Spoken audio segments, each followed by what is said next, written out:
नमस्कार, Dzire admission कन्सल्टन्सीमध्ये तुमचं स्वागत आहे. तर ह्या व्हिडिओमध्ये आपण सुमतीबाई शाह आयुर्वेदिक मेडिकल कॉलेज पुणे याच्याबद्दल विचार करणार आहोत. हे एक महाराष्ट्रातील प्रायव्हेटमध्ये टॉपचं BAMS कॉलेज आहे. म्हणजे गव्हर्नमेंटच्या कट ऑफ नंतर व गव्हर्नमेंट नंतर या कॉलेजचा विचार केला जातो. आता आपण ह्या व्हिडिओमध्ये ह्या कॉलेजची फीस किती आहे, इनटेक कॅपॅसिटी, स्कॉलरशिप मिळते का, मिळली तर किती मिळते, त्यानंतर हॉस्टेल व बाकीच्या गोष्टींबद्दल विचार करूयात. तर तुम्ही कॉलेजची बिल्डिंग पाहू शकता. एकदम प्रशस्त अशी बिल्डिंग या कॉलेजची आहे. हे कॉलेज ओल्डेस्ट कॉलेज म्हणून ओळखलं जातं. म्हणजे असंही नाही की 5 वर्ष 10 वर्ष 15 वर्षापूर्वी हे कॉलेज आलेलं आहे. एक ओल्डेस्ट कॉलेज आहे. साधारण 1990 ते 92च्या दरम्यान याची स्थापना झालेली होती. या कॉलेजची फीसचा विचार केला तर 1,98,000 रुपये फीस. आता तुमचं स्टेट कोटामधून ऍडमिशन झालं. स्टेट कोटामध्ये तुम्हाला ओपन कॅटेगरी, जर ओपन कॅटेगरी असेल तर 1,98,000 तुम्हाला फीज आहे. ऑल इंडिया कोटासाठी पण 1,98,000 रुपये फी. इन्स्टिट्यूशनल कोटा म्हणजे मॅनेजमेंट कोटा. आता मॅनेजमेंटची फीज ही व्हॅरी करत असते कॉलेजेसची. डिटेलमध्ये तुम्हाला नेक्स्ट व्हिडिओमध्ये नक्कीच सांगू. आता कॅटेगरी वाईज फीसचा विचार केला, जर ओपन कॅटेगरी असेल तर 1,98,000. SC ST साठी फीज नसते, ट्युशन फी नसते, फक्त डेव्हलपमेंट फी असते. ते साधारण तुम्हाला 12,000 रुपयाच्या आसपास या कॉलेजमध्ये जाईल. VJ NT1 NT2 NT3 कॅटेगरीसाठी 19,943 रुपये फीज आहे.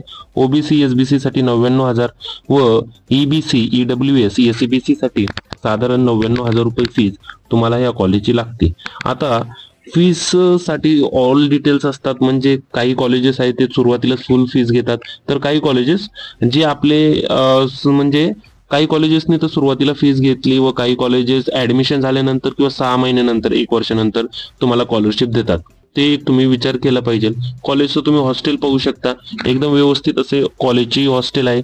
आता कट ऑफचा जो आपण विचार करतो, कॉलेजेसमध्ये जो कट ऑफ आहे किंवा ह्या कॉलेजचा कट ऑफ किती जाईल, तर साधारण 380 प्लस तुम्हाला मार्क्स असतील तर ह्या कॉलेजमध्ये लास्ट राऊंड पर्यंत किंवा त्याच्या आधी तुम्हाला सीट मिळू शकते.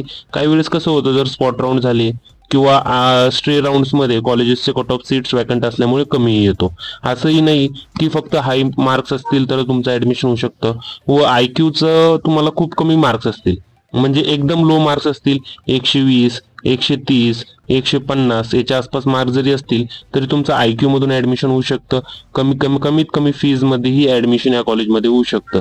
जर तुम्हाला अजून काही प्रॉब्लेम असेल, अजून काही डिटेल्स हवी असतील या कॉलेजचा hospital plus OPD plus IPD ही चांगल्या प्रकारे चालते. म्हणजे कॉलेजला हॉस्पिटल आहे तिथं पेशंटही खूप जास्त प्रमाणामध्ये आपल्याला पाहण्यास मिळतात. या कॉलेजच्या हॉस्टेलची फीस साधारण तुम्हाला 65,000 रुपये प्रत्येक वर्षी ह्याप्रमाणे पडेल. याच्यामध्ये हॉस्टेल प्लस मेस या दोन्ही गोष्टी इन्क्लुडेड आहे. त्याच्या व्यतिरिक्त जर या कॉलेजचा अजून विचार केला आपण तर यांचे रिझल्टही चांगले लागतात व पुण्यामधील म्हणजे किंवा पुणे शहरामधील किंवा पूर्ण महाराष्ट्रामध्ये प्रायव्हेट कॉलेजेसमध्ये ह्या कॉलेजला एकदम चांगली सुविधा उपलब्ध आहेत. 100ची इंटेक आहे. त्याच्यामधील 85 सीट्स ह्या मेरिटच्या भरल्या जातात तर 15 सीट्स ह्या मॅनेजमेंट मधून भरल्या जातात. आता या 85 सीट्स मध्ये ऑल इंडिया कोटासाठी सीट जातात. त्यानंतर साधारण 8 ते 9 सीट्स ऑल इंडिया कोटासाठी, राहिलेल्या सीट्स या स्टेट कोटासाठी जातात. अशा प्रकारे सर्व गोष्टी या कॉलेजमध्ये अवेलेबल आहे. जर तुम्हाला पेड काउन्सिलिंग हवी असेल तर आपलं ऑफिस संगमनेर आणि पुण्यामध्ये अवेलेबल आहे. आपली स्टेट कोटासाठी ही काउन्सिलिंग फी 4,000 रुपये, स्टेट प्लस ऑल इंडिया कोटासाठी 6,000 रुपये आपली फीज आहे. काही तुम्हाला प्रॉब्लेम असेल किंवा अदर काही डिटेल्स पाहिजे नसेल तर व्हॉट्सअपवर नक्कीच फोन करा किंवा आम्हाला कॉल करा. 9730 89 89 60 या व्हॉट्सअप क्रमांकावर. तर चला भेटूया दुसऱ्या व्हिडिओमध्ये. Thank you for watching our video.